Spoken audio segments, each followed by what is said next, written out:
Boa noite a todos. Com prazer, estamos aqui hoje para conversarmos sobre um tema interessante, que são as influências espirituais sutis. Às vezes a gente se esquece delas, mas elas estão nos acompanhando o tempo todo. Elas estão ao nosso redor. Então, nós lembramos que o mundo espiritual, ele é habitado pelos espíritos. Sabemos disso. O espírito é o princípio inteligente do universo. Eles habitam, então, o lugar da verdadeira vida, que é a vida espiritual. Então, Kardec pergunta no Livro dos Espíritos, na questão 149, o que sucede à alma no instante da morte? O que acontece com ela? Ela volta a ser espírito, ou seja, volta ao mundo dos espíritos, de onde se apartara momentaneamente.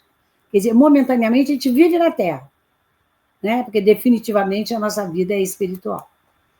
Então ele pergunta se os espíritos veem tudo o que fazemos. Sim, eles podem ver, pois que constantemente vos rodeiam, os espíritos respondem. Cada um, porém, vê aquilo que dá atenção, não se ocupa de uma coisa que lhe é indiferente. Quer dizer, não fica todo o tempo vendo o que você está fazendo. Isso vai ser de acordo com o interesse dele, de cada um, né? E os espíritos podem conhecer os nossos mais secretos pensamentos? Os espíritos respondem a Kardec, sim, muitas vezes chegam a conhecer o que desejaríeis ocultar de vós mesmos. Nem atos, nem pensamentos se lhes podem dissimular. E é por isso que eles podem agir sobre a gente. Que eles têm um controle, se quiser. Então, influem os nossos espíritos e nosso pensamento e nossos atos? Aí dá uma resposta que preocupa um pouco a gente. É a questão 459 do Livro dos Espíritos. Mais do que imaginais, pois com bastante frequência são eles que vos dirigem. Então, aí nós vamos falar onde que entra o nosso livre-arbítrio, qual é a nossa preocupação quanto a isso. Então, o mundo espiritual, ele existe, está em volta de nós, nós não estamos sós, nem para o bem nem para o mal, né? Não estamos. Nós estamos sempre cercados dos espíritos, rodeados, independente de sermos médium ou não. Fala assim, eu não tenho espírito em volta de mim, que eu não sou médium. Não. Independente de você estar exercendo a mediunidade naquele momento ou não. A sua influência é oculta. Às vezes a gente nem percebe e se dá através de afinidade e sintonia mental. Aí que é a nossa preocupação. Paulo, já na carta aos Hebreus, falava, estamos rodeados de tal nível de testemunhas. Emmanuel vai nos falar no roteiro, no livro, que tem cerca de 3 vezes mais almas desencarnadas em relação aos encarnados. Quer dizer, se nós somos hoje quase 8 bilhões e 300 milhões de almas encarnadas, 3 vezes mais desencarnadas estão em volta de nós, não é? Em volta do nosso planeta, em volta do nosso domicílio terrestre. Eles estão aqui, em várias faixas de evolução. E, além disso, tem outras inteligências subhumanas que estão em volta de nós também. Então, depois, uma entrevista, o próprio André Luiz falou, né, através do Chico Xavier, que nós somos mais de 20 bilhões de almas. Depois, no Pinga Fogo, o Chico volta a falar, mais de 20 bilhões de almas. Ou seja, é muita gente ao nosso redor.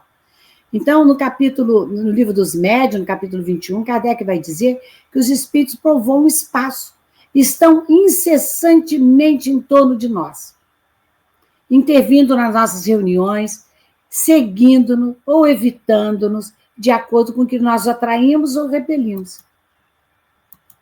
Então, essa influência vai se dar através da afinidade da sintonia mental, independente de qualquer situação que a gente queira ou não. E ela pode ser tão sutil, que é o nosso objetivo de falar hoje, que pode se confundir com os nossos próprios pensamentos. A gente pensa que as ideias são nossas, e não são. Não são. Para isso, nós temos que conhecer que tipos de espíritos estão ao nosso redor, estão convivendo conosco. Isso é que é importante, para saber que tipo de influência vão nos causar. Aí nós vemos que na classificação dos mundos, em primitivos, de prova e expiações, regeneração, ditosos, celestes ou divinos, a Terra se situa nesse segundo patamar aqui, segundo degrau da evolução. ainda um mundo de provas e expiações, onde predomina o mal sobre o bem. Há caminho de um número de regeneração, onde já vai havendo um equilíbrio entre o mal e o bem. É o que se espera. Então, os espíritos que vivem entre nós ainda têm um predomínio do mal. Predomínio do mal.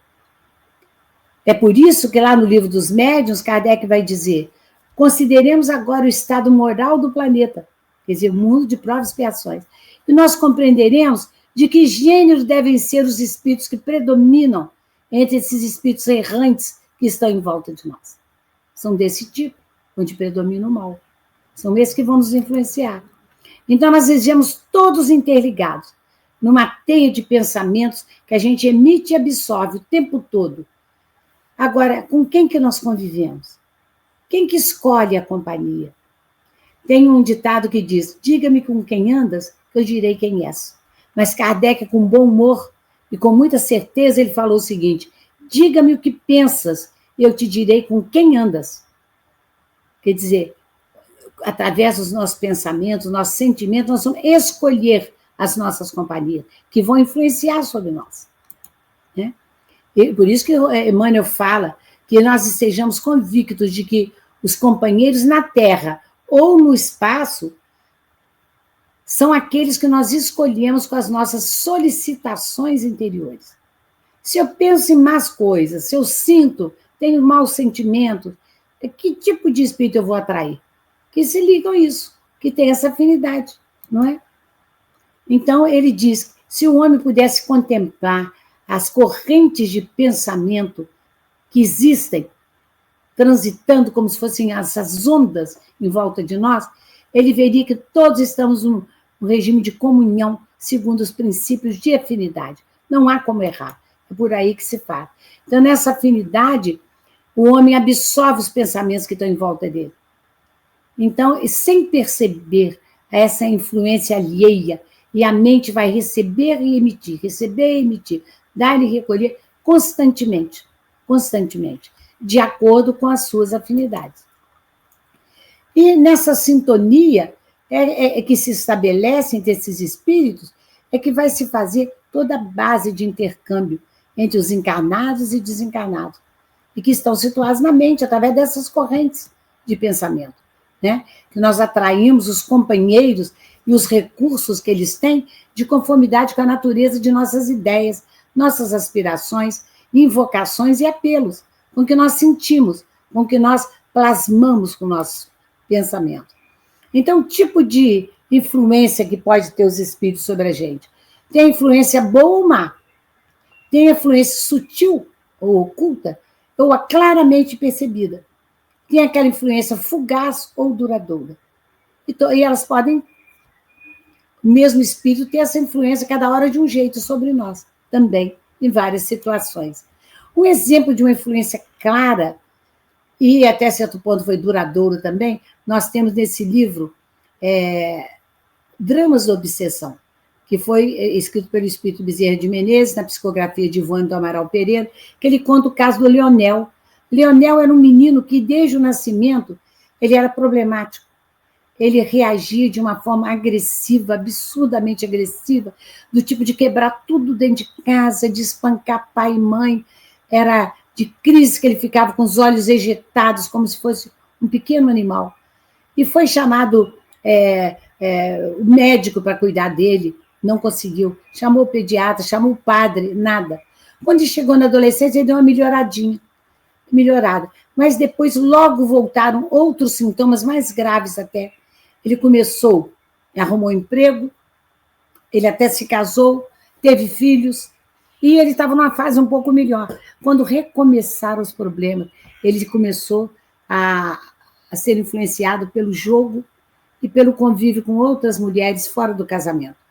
E com isso, ele sentiu desejo de se apropriar de vultuosa quantia, porque ele trabalhava como contador numa firma. Aí ele se apropriou, esse roubo foi descoberto e, com medo de ser preso, ele suicidou. Uma filha dele suicidou depois, 2 filhos tentaram suicídio, Quer dizer, era uma família altamente comprometida, com uma influência espiritual grave, duradoura e muito clara, que todo mundo observava.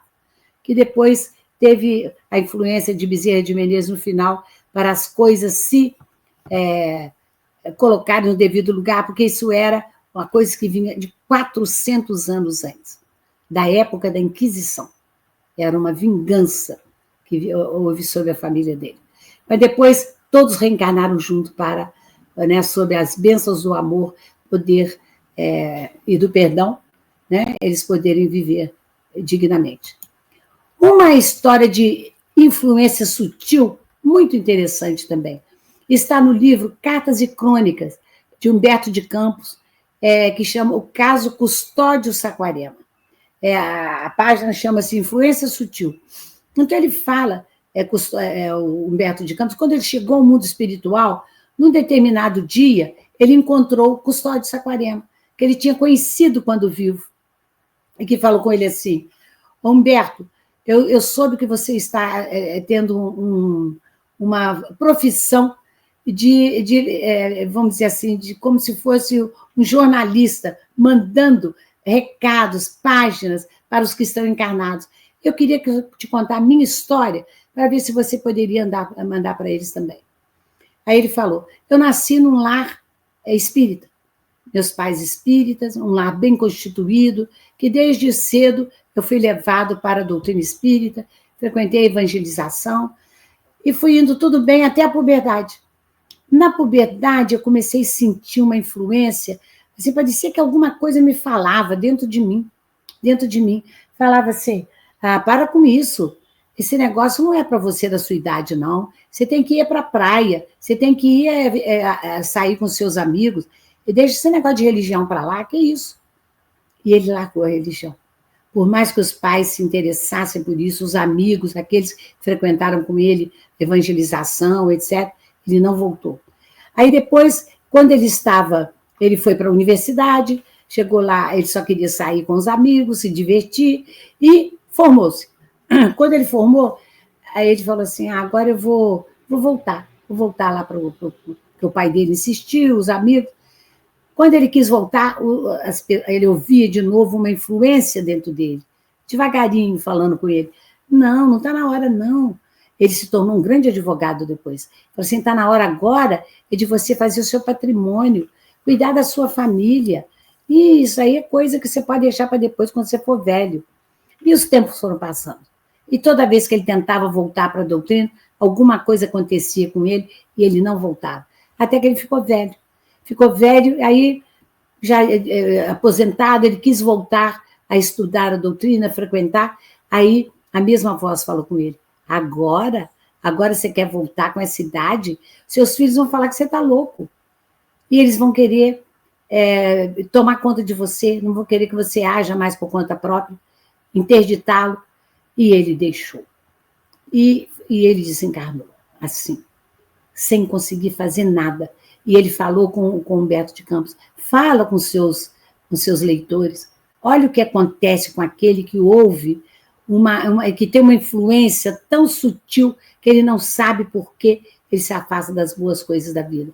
E ele diz: eu desencarnei pior do que quando eu estava aqui, quando eu cheguei aqui, que eu tive as oportunidades e não consegui aproveitar. Então, esse é um tipo de influência sutil. E ele fala: os espíritos não me jogaram no chão. Não. Eu não fiquei louco. Não. Eles só usaram da minha capacidade de ociosidade religiosa, digamos assim. Então, eu tinha não tinha determinação para usar aquilo para o bem. Ele trabalhava, mas não usava para o bem, para a religião. Então, ele se perdeu na reencarnação. Então, tem uma página muito bonita, que eu gosto muito, que chama Influenciações Espirituais Sutis, que está no livro Estude Viva, é de André Luiz, em que ele fala que todos nós, em algum momento, podemos ter uma tendência ao derrotismo, perdurar algum tempo, algumas horas, sem uma causa orgânica. Eu estou assim desanimado hoje porque eu estou com dor de cabeça. Não, sem uma causa qualquer. Ou moral, não é porque eu tive uma notícia ruim nem nada, não. Toda vez que acontecer isso com você, pensa que pode ser uma influenciação espiritual sutil. Alguém querendo influenciar você. Né? E se você pensar, você abre espaço para que os mentores espirituais possam socorrer você e você sair daquela situação. E nessa ocasião, além da humildade de reconhecer que pode ser uma influência, você deve recorrer à prece e ao passe, que ajudam muito você se afastar daquela influência. E ele diz que, dentre os fatores que mais revelam essa condição, ele nos alerta. Olha, se acontecer uma dessas coisas com você, pensa que pode ser uma influência sutil. Ele fala assim, dificuldade em concentrar ideias boas, otimistas.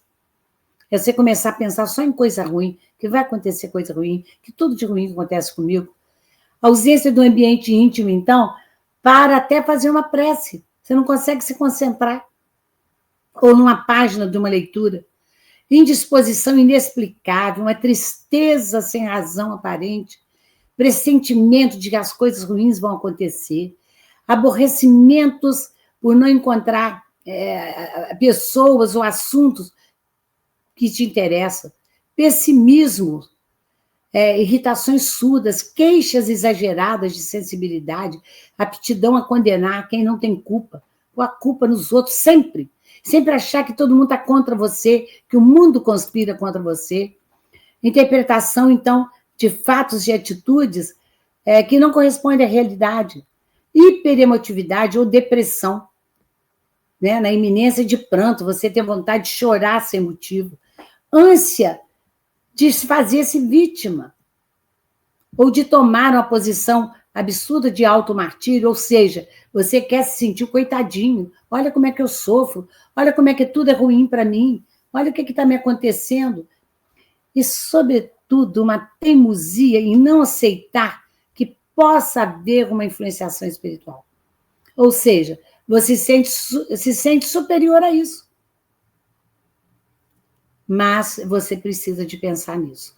Você precisa de pensar porque muitas vezes tem um desencarnado proporcionando isso a você.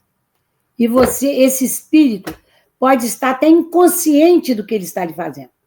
Consciente. Ele pode ser até um amigo desencarnado, alguém da família, que está influenciando negativamente porque está querendo ficar perto de você, porque quer sua atenção, ou que ele quer lhe fazer mal também. Né? Então, esse tipo pode ser uma coisa consciente, que ele meticulosamente ele programa para lhe fazer o mal, até meses antes, semanas, e vão fazer com que haja oportunidades para que aconteça um problema na conversação, uma carta, um negócio, uma crise qualquer, imprevista no serviço, em casa, no lar. Então, isso vai acontecer. E André Luiz nos pergunta se ele não sabe, ele comenta que não sabe o que causa maior dano na humanidade. Se são as obsessões espetaculares, igual daquele menino que a gente citou, do caso Leonel, que, né, individuais ou coletivas, ou se são essas obsessões que ele chama de meio-obsessões, ou quase obsessões, porque elas passam despercebidas, e elas se acumulam, e elas vão e voltam, e o indivíduo passa a ser, elas minam o indivíduo. Mina a capacidade de trabalho, a capacidade de realização, de convívio em família, de convívio no trabalho. Então, realmente, muitas separações, fracassos até mesmo profissionais se devem a isso. O indivíduo passar a reagir de uma forma absurda, de acordo com a assistência espiritual que ele está tendo. Aí ele fala uma coisa interessante. Estude-se na sua existência. Na última quinzena, você não teve alguma dessas circunstâncias, com característica de influenciação espiritual sutil, que às vezes a gente mascara também. Acha, não, é uma coisa só minha mesmo, eu não estava bem por isso ou por aquilo. Aí ele fala, estude e ajude a você mesmo, e peça ajuda espiritual, peça ajuda dos seus mentores. Não é? Então, essa modalidade de influência, ela pode vir por telepatia, essa comunicação direta, né, que nós vemos, que muitas vezes a gente não percebe, por sugestão hipnótica. O indivíduo domina a mente do outro, domina, e proporciona o ensejo dele fazer o que ele quer. Por exemplo, chega em casa bem, de repente, por nada, ele começa a brigar com a esposa, com os filhos, e cria um clima terrível, que, se repetindo, pode levar até uma separação. Ou pode levar também a pressentimentos de coisas ruins, de coisas que podem acontecer. Então, essa comunicação mente a mente, por afinidade, por sintonia, é que nós queremos, então, escolher a nossa boa companhia, não é? Então, essa influência negativa, ela vem através de fluidos anestesiantes, soníferos, deprimentes, que bloqueiam a ação das criaturas. Ela tira realmente a capacidade de reagir, de tomar iniciativa. E ela é muito consequência, então, da invigilância mental. Você deixa as brechas para que se acoplem essas influenciações negativas, ou pelo comodismo. O comodismo é uma coisa que aconteceu naquele caso do Custódio de Saquarema. Ele se acomodou à vida que tinha e foi levando a vida toda e perdeu uma encarnação, sem realizar nada de bom para si mesmo. Para si mesmo. Então, ele fala, em toda situação, o Raul Teixeira nos fala assim, faça uma prece. Se você está sentindo uma coisa dessa, não se justifica, e se justifica. A prece é o melhor remédio em qualquer situação, né? Então, ela precisa que seja, sempre, ela deve ser a nossa meta, e pedir socorro ao mundo espiritual, aos nossos amigos. Porque tem um mau gênio ou espírito imperfeito que está em volta de nós, e que é uma companhia que nós podemos ter escolhido. Nós podemos ter escolhido. E que ela, por exemplo, nos leva a uma influência negativa em relação ao vício. Aqui nós temos, por exemplo, um casal que está num bar, tomando seus alcoólicos, e olha a companhia que está em volta dele. Como estará influenciando os dois? Quem sabe eles vão sair dali num carro, sofrer um acidente, ele brigar com ela ou com outras pessoas, ou num acidente leve de trânsito, aconteceu um mal-entendido muito forte, eles acabarem se atracando, até matando um ao outro. Então, essa influência negativa está muito presente na nossa vida, se nós escolhemos esses tipos de companhia, né? Agora, Kardec ficou intrigado com isso e perguntou por que Deus permite que os espíritos nos incitem ao mal, que façam essas pequenas intervenções ou grandes na nossa vida. Ele fala que os espíritos imperfeitos são instrumentos que nos servem para experimentar a fé e as constâncias do trabalho no bem. Porque é através do nosso livre-arbítrio que nós vamos escolhê-los, a companhia, e seguir o caminho que eles nos mostram ou não. Que nós temos que progredir sempre, sempre. E para isso nós temos que vencer essas provas do mal para chegar ao bem.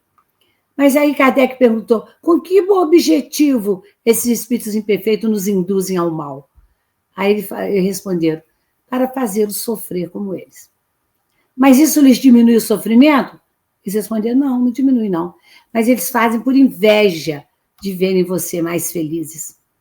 Mais felizes. Então, nós não podemos deixar brechas para esse tipo de influenciação na nossa vida. Agora, tem uma ação persistente do espírito nos fazendo mal. Aí já é um caso de obsessão. É uma outra coisa, né? É uma ação persistente, com características diversas, desde uma simples influência moral, sem sinais maiores perceptíveis, até a perturbação completa do organismo e uma destruição do indivíduo, perturbação mental, etc. Por isso nós falamos que tem essa intervenção simples, que é a obsessão simples. A fascinação, que é terrível, que ela pega o indivíduo pelo seu orgulho, pela sua ambição, pelo seu egoísmo, realmente, e que, como se fosse assim, desce a ele aquilo que ele quer receber, que vai fornecer os dados que vão fazê-lo ficar mais egoísta, vai fazê-lo ficar mais orgulhoso de si, do que ele está realizando e ele não consegue saber o que ele está fazendo de errado, porque os espíritos falam com ele aquele que ele quer ouvir. Não, você está agindo certo, é assim mesmo que você deve fazer. Ou subjuga totalmente, e nesse caso o indivíduo perde totalmente o controle da sua vida. Mas também há influências positivas, há influências sutis positivas também, não é? Nós temos, por exemplo, nos casos em que lida com a vida humana, quando os médicos operam com a intervenção dos amigos espirituais, muito. Por isso, sempre muito bendito a gente pedir, antes de uma cirurgia, antes de um procedimento qualquer médico, para que os espíritos possam dar um amparo àquela equipe que está cuidando daquela pessoa. Isso vai ser muito positivo. Porque existem os espíritos protetores, os espíritos familiares e os espíritos simpáticos. Esses espíritos protetores, os simpáticos e os familiares, eles estão em torno de nós e eles vão se ligar a nós pela nossa afinidade com eles. Uma criança com espírito simpático, criança com ela. Né? Aí nós vemos os espíritos protetores, por exemplo, numa reunião mediúnica, naqueles casos de atenção ao médico que nós falamos, nós vemos que ele é chamado anjo da guarda, ou bom gênio, o Kardec fala. Ele tem por missão acompanhar o homem na vida e ajudá-lo a prosseguir. Nós não podemos deixar de pedir a eles, a companhia deles, para que nós possamos ter uma vida mais tranquila, porque eles acompanharam a nossa programação de encarnação. E às vezes eles estão conosco desde antes dessa encarnação e persistem depois. Então, é alguém que nos quer bem, alguém que sabe do que nós precisamos. Então, eles precisam estar perto de nós. Né? Aí, Kardec pergunta, pode o homem se afastar da influência dos espíritos que nos incitam ao mal? Pode, porque eles só se ligam àqueles que solicitam a presença deles. Os espíritos maus só se ligam a quem solicita a sua presença, ou através dos desejos, ou por pensamentos. Eles vão se achegando. Que por meio que nós podemos neutralizar a influência dos maus espíritos? Praticando o bem. A primeira coisa é praticar o bem, pondo em Deus a confiança, né? A gente vai repelir a influência dos espíritos inferiores. E o império que eles querem ter sobre nós, ou seja, aquela influência total que eles querem ter sobre nós, nós podemos diminuir através do trabalho no bem. Então, a gente pode, Jesus já nos ensinou isso lá na oração dominical. Senhor, não nos deixeis cair em tentação, mas livrai-nos do mal. Então, como nós dissemos, em toda situação, a prece é um remédio que vem nos acudir, e nesse caso também. Então, o principal meio de neutralizar a influência dos maus espíritos é vigiar e orar. Vigiar, né? Não deixando brechas para que os espíritos inferiores se cheguem a nós. E orar para que os espíritos que são nossos amigos, protetores, familiares, nossos anjos da guarda, estejam perto de nós, nos protegendo. Agora, o que nós podemos fazer da nossa parte sem essa intervenção dos amigos? Nós temos que chamar atenção, por exemplo, para as palavras que a gente usa. Porque lá no livro Obreiros da Vida Eterna, o instrutor Fabriciano falou com o André Luiz, que no estado atual da evolução humana é muito difícil alimentar por mais de 5 minutos uma conversação cristalina numa assembleia superior a 3 criaturas. Ou seja, reunir-se 3 pessoas é no máximo 5 minutos de boa conversação. Depois já vai para coisas que não são importantes, coisas que vão fazer mal a nossa, atrair más companhias. A leitura que nós fazemos é importante, né? Nós estamos ligados, nós nos ligamos a isso. Os ambientes que nós frequentamos. Nós vimos aquele caso da moça e o rapaz que mostramos que estão num bar. Não é um ambiente favorável. Ali não vai encontrar boas influências. E o pensamento. Nem precisamos do resto, basta pensar. Pensar no mal, pensar em fazer coisas que não são agradáveis a Deus, que fogem às leis divinas, para nós estarmos mergulhados nessa influenciação ruim. E, sobretudo, fazer o bem. Quando não tem nada de bom para fazer, pensa em fazer alguma coisa bem, de boa, de trabalhar no bem. E o Emmanuel vai nos falar que vigiar não é somente ficar parado, sem fazer nada, não. É também precaver-se e cuidar. Trabalhar e defender-se. E orar também não é orar, ficar quieto, parado dentro de um quarto rezando. É trabalhar para Deus, obedecendo às ordens divinas, às leis divinas, e com o serviço infatigável no bem. É isso que devemos fazer. Isso é que nos cabe. Porque a inteligência parada e mãos paradas, o indivíduo cai na cegueira, na paralisia do coração, na inércia, no comodismo, que só vai nos levar ao mal. Então, nós temos que trabalhar infatigavelmente no bem. É a mais alta fórmula, ele fala, de vigiar e orar para não cairmos em tentação. É o trabalho no bem. Esse é o melhor de todos. Então, aqui nós terminamos nossas reflexões de hoje, pedindo que a paz de Jesus fique sempre conosco. Que assim seja.